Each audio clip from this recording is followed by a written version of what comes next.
Lilo serait la descendante de Vaiana. Comment ça va YouTube? J'espère que vous allez bien. Aujourd'hui, on va parler de Disney et plus précisément, on va parler de théorie Disney. Car on va pas se mentir, durant notre enfance, on a tous été bercés par ces films d'animation. Quand on était enfant, on faisait pas vraiment attention aux petits messages cachés que pouvait nous laisser Walt Disney. Du coup, je vous ai sélectionné quelques théories que je trouve extrêmement logiques. Du coup, c'est parti pour la première théorie. Si l'histoire d'Aladin n'était qu'une simple invention du marchand que l'on peut apercevoir au tout début du film. Je sais, vous allez me dire, mais comment est-ce possible? Eh bien, en fait, le marchand, il aura inventé toute cette histoire car son but n'était autre que d'attirer des clients et de les forcer à acheter la lampe magique. Et en plus, je sais pas si vous avez remarqué, mais le marchand et le génie qu'il y a à l'intérieur de la lampe, eh bien, ils se ressemblent comme deux gouttes d'eau. Du coup, je me pose la question, est-ce que le génie et le marchand, ils seraient en réalité une seule et même personne? Et du coup, ça expliquerait pourquoi ils chercheraient à tout prix à attirer des clients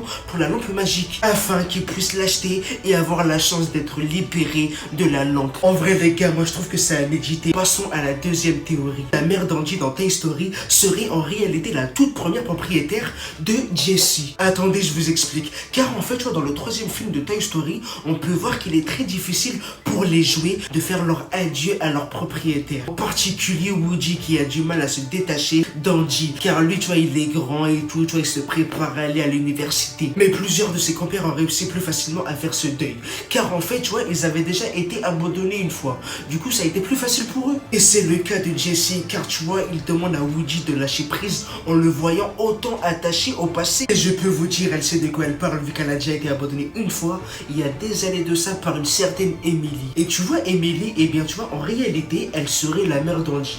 Et franchement, les arguments que je vais te donner, ils seront très convaincants. Et l'argument principal est le chapeau que porte le petit garçon dans les deux premiers films de Toy Story. Car déjà, il est rouge comme celui de Jessie, alors que normalement, tu vois, Andy, il devrait porter le même chapeau que son meilleur ami, Woody, et non celui de Jessie. À moins que ce fameux chapeau soit en réalité un cadeau de la part de sa mère, qui lui rappelle des souvenirs qu'il a pu avoir avec Jessie. Et tu vois, ce petit détail, c'est ce qui maintient vraiment la théorie, car lors des flashbacks de Jessie, on peut apercevoir que ce fameux chapeau a appartenu à Emily. Bon, passons à la troisième théorie. Et si en réalité Nemo n'a jamais vu le jour et serait mort dès le début du film, lorsque sa mère et le reste de sa progéniture ont été tués par un barracuda. Et le reste du film serait alors une sorte d'hallucination causée par le chagrin et qui viendrait aider Marin à surmonter sa douleur. Et en plus de ça, Nemo en latin ça signifie personne dans le sens où il n'y a personne. Franchement, je trouve que cette théorie tient la route.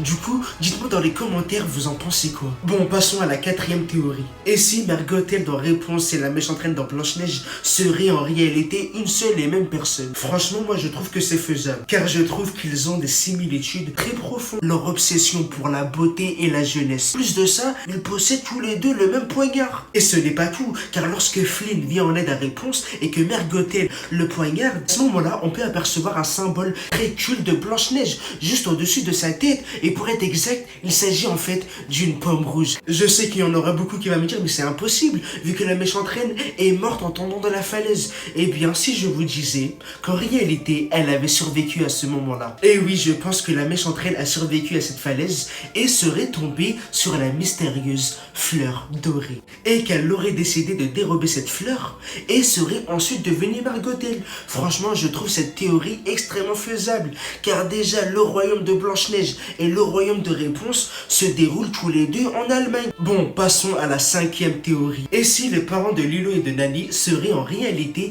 des agents secrets de la CIA et que Cobra Bubbles serait en réalité un ami proche et un collègue des parents de Nani et de Lilo et qu'il aurait promis de s'occuper des enfants juste après la mort des parents de Lilo. Et franchement, ça expliquerait pourquoi il n'a pas déjà retiré Lilo des soins dispensés par Nani. Car pour ceux qui auraient oublié, au tout début du film, Cobra Bubbles, il se fait passer pour un travailleur social auprès de Lilo et de Nani. Enfin, ça c'est ce qu'il dit les frères, parce que les gars, quand il apparaît pour la première fois chez la famille Pélécaille, qui sont en fait les deux sœurs, c'est-à-dire Lilo et Nani, eh bien frère, c'est une véritable catastrophe. Déjà, on retrouve un dessin de Lilo sur le frigo qui signale un souci, et en plus de ça, la cuisine doit aller dans un état défavorable. Et franchement, ces indices nous montrent que Nani s'occupe très mal de Lilo, et pourtant il ne se passe rien.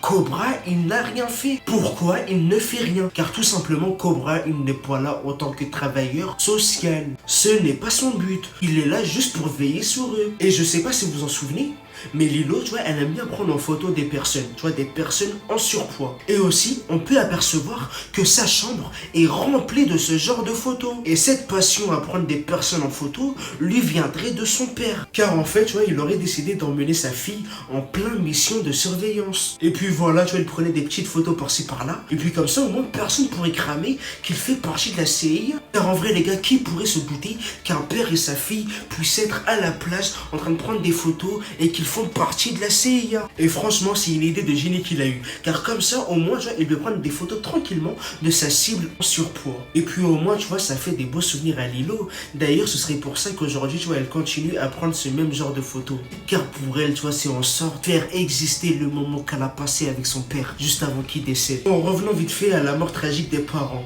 Car en fait, Lilo, elle explique à Stitch la cause du décès de ses parents. Ils étaient en voiture et ce jour-là, il avait plu. En fait, tu vois, Lilo, bien avant qu'elle connaisse Stitch, elle avait un ami. Et tu vois, cet ami, c'est un poisson. Et ce poisson, il s'appelle Doudou. Et le seul moment où on a pu voir Doudou, c'est au tout début du film. C'est le petit poisson rouge qui passe là, avec le sandwich dans la bouche. Et il a un sandwich dans la bouche parce que Lilo, tous les jeudis, elle lui donne un sandwich. Tous les jeudis, j'apporte un sandwich au beurre de cacahuète à Doudou le poisson. Doudou est un Et poisson. aujourd'hui, on n'avait plus de beurre de cacahuète. Car en fait, tu vois, d'après Lilo, Doudou, il contrôlerait la météo. Doudou fait venir le soleil. Et un poisson, ça ne contrôle pas la météo. À moins qu'en fait, tu vois, il s'agirait en réalité d'un demi-dieu. Sauf que dans Lilo et Stitch, il n'en a pas. Mais la prochaine théorie arrive. Sur une île du même océan Pacifique, il y a un demi-dieu qui traîne dans les alentours. Et c'est bien sûr Maui dans Vaiana. Maui contrôle la météo et Waleka. Car déjà dans la musique pour les hommes, il le répète en boucle. Je suis à l'origine de tous les phénomènes. Les vagues, les fleurs, le vent, ça pour Maui, c'est que j'ai d'enfants. Et en plus, on peut apercevoir qu'il est en train de tirer le soleil. Et aussi qu'il est capable de souffler du vent. Et Maui, il a aussi la capacité de se transformer en animal. Que ce soit en faucon géant ou en Sven de la Reine des Neiges. Donc il pourrait très bien se transformer en petit poisson rouge. Et d'ailleurs, il l'a déjà fait. Du coup, quand Lilo nous dit qu'elle a un poisson qui contrôle la météo, eh bien, elle ne ment pas. Car Doudou, c'est Maui. Maintenant, la question, c'est pourquoi Maui, il aurait traversé tout l'océan Pacifique, tout ça pour rejoindre Lilo? Eh bien, en fait, j'ai deux théories qui me viennent en tête. Petit A, Lilo serait la descendante de Vaiana. Et d'ailleurs, ce serait pour ça que Maui veut rester auprès d'elle et veut la protéger. Petit B, Maui serait la cause de l'inverse qui a causé l'accident et la mort de ses parents. D'ailleurs, ce serait pour ça qu'il resterait auprès d'elle, car il s'en veut d'avoir causé la mort de ses parents. Bon, c'est la fin de cette vidéo. Du coup, lâche un pouce bleu et n'hésitez pas à me dire dans les commentaires ce que vous en avez pensé de ces théories et abonne-toi. Sur ce, au revoir.